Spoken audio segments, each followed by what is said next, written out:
All right, guys, weekly stimulus for the week of November 11th, 2024. Monday, we are doing Chad. This is a tradition now. Same way they're doing Murph. They are going to be doing Chad on Veterans Day. It is 1,000 box step-ups. I'll say that again, 1,000 box step-ups. They're all at 20 inches. Coaches, give them an opportunity to finish this one if they're close and within reason. Again, if they're at the 40-minute mark and they're only 500 in, then just cap them. All right, we do have an AMRAP for 40 minutes for people that, are looking to get a workout in, but not trying to kill themselves. Also, I do suggest stay on a very tight timeline. Get through the warm-up. Get through the mobility. There's no crossover today, all right? And then get them started. Give them a minute or two to go to the bathroom and then get them going. So anybody that is close to finishing can overlap and get it done. All right. We are not doing the lunges this week, all right, because of the step-ups, because it is going to leave a little bit of a mark, okay? All right. Tuesday is 6 rounds for time. It has a shoulder to overhead complex. So what I mean by that is that you have to do 3 push press, 2 push jerk, and 1 split jerk. That's 1 rep. You have to do that 3 times. So once you're done with the complex, you will have 1 round of the complex, I should say.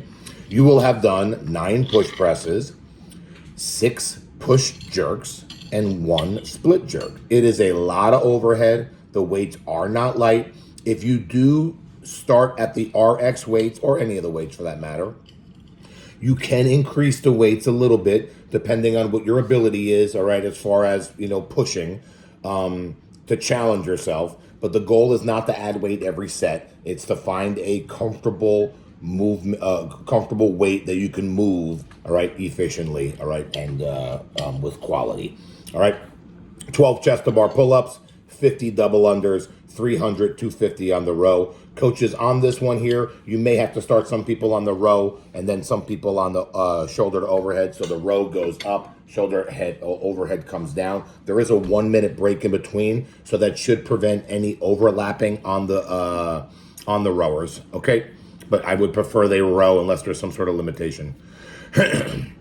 Wednesday is a running clock. This is the same exact workout that we did last week. We swapped the bike for the rower, okay, and then we swapped the 3 movements out. So it's 0 to 2 minutes. You have to get the bike work done. Remember, I think the mistake is that people were really pushing the rower, okay, and it was hurting them for when they got to the movement. You want to hit the rower, or in this case, the bike, to be done right around 90 seconds, maybe 1 minute and 40 seconds. That gives you a nice 20-second break to move over to the next exercise. And then again, you'll always return to the bike after a movement. So it goes bike, 1 minute to do 15 total bar or 20 knees to chest. It's only 3 rounds, so it's only 45 total bar. So I would go big here, all right? Your best bet, 5 reps every 20 seconds. Totally doable, all right, for you to get that work done. 15 box jump overs. That could be hard for some of you guys. So if you want to go ahead and sub it out for like maybe 12 or a number that's a little bit more, that works for you, then I would go ahead and do that. All right. Back to the bike.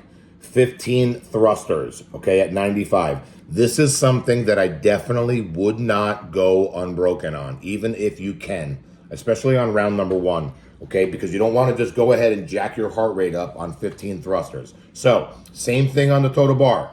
5 reps every 20 seconds. If you feel comfortable with thrusters and it's a good movement for you, maybe go 9-6, 8-7, 10-5, whatever you want to do. But make sure you hit the reps. I would rather you lighten the weight to do all the reps than use the heavy bar or the 95 and 65, all right, and have to scale the reps. So scale the weight, not the reps. There is a 1-minute break from 11 to 12. Coaches, use clock number 1. It's going to run every 12 minutes. All right? All right. Thursday is a 10-round you do, I do. This is how it works. Partner 1, all right, does 6 bench press, 1 rope climb, 6 deadlift, 8 bar facing burpees, okay? So I'll do all 4 of those reps or movements, okay? Then my partner will do all 4 of those movements, and then I'll go again, all right? If you are partnered up with somebody that's using a different weight than you on the bench press, when they start going ahead and doing the rope climb, then go ahead, add the weight to the bench press, and then have your partner take it off when it's their turn, and while you're doing the rope climb and the deadlift and the burpee, all right? Okay, Friday. Friday is row 700, 600, 6 clean and jerk, all right? And then you'll rest 2 minutes. Then you'll do 600, 500 row, 9 clean and jerks. So the row goes down, the clean and jerk reps go up, all right? 500, and girls, you'll get a discount on the first 2 rounds. But when we get to the 500, 400, and 300 rounds on the row, you won't get a discount, all right? So you'll do 5, 4, 3, just like the guys, okay? So the one twist on this workout is that the weights are going down, all right? A lot of times we start light and we climb heavy. This time, we're gonna start heavy and go down. So, coaches, you must give them a 5-minute time frame to warm up, all right? Athletes, take that time to not talk and fart around and get warmed up, because we want you to start on the heavy side on these workouts. Again, obviously, if you have a newer person in class, you can make adjustments with the weight, okay, because you don't know really what they're capable of just yet. But, all right, our goal for people that have been here a little bit and feel proficient at this movement is to start heavy and to go backwards. So your best bet is to always kind of think maybe going down by 5 pounds or 10 pounds or 20, whatever you feel comfortable. There are weights here on the, there will be weights on the board, but it's going to be up to you. Start on the heavy side, all right? Moving slow, so towards the end, we can start to move a little bit faster. If you're doing touch and go reps, clean and jerk on the round of 6 and on the round of 9, it's not heavy enough for you, okay? All right, unless you're using the RX weights, okay? Saturday is a 30-second station. So it's going to be like a Tabata, all right?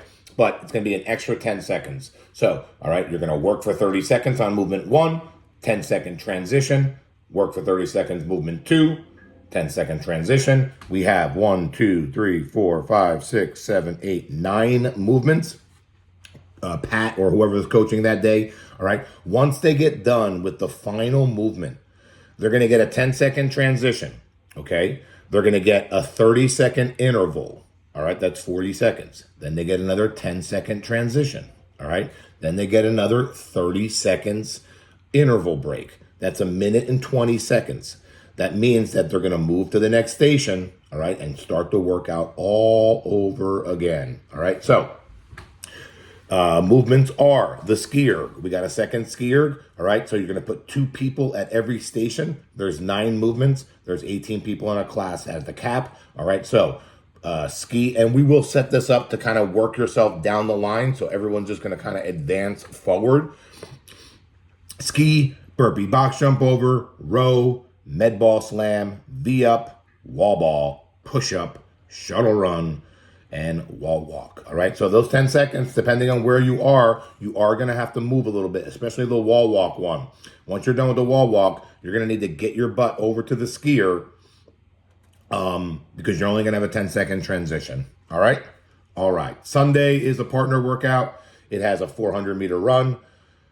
It's 10 rounds. It has all synchronized exercise, synchronized push-up, synchronized sit-up, synchronized lunges, all right? That is our week. Good talk.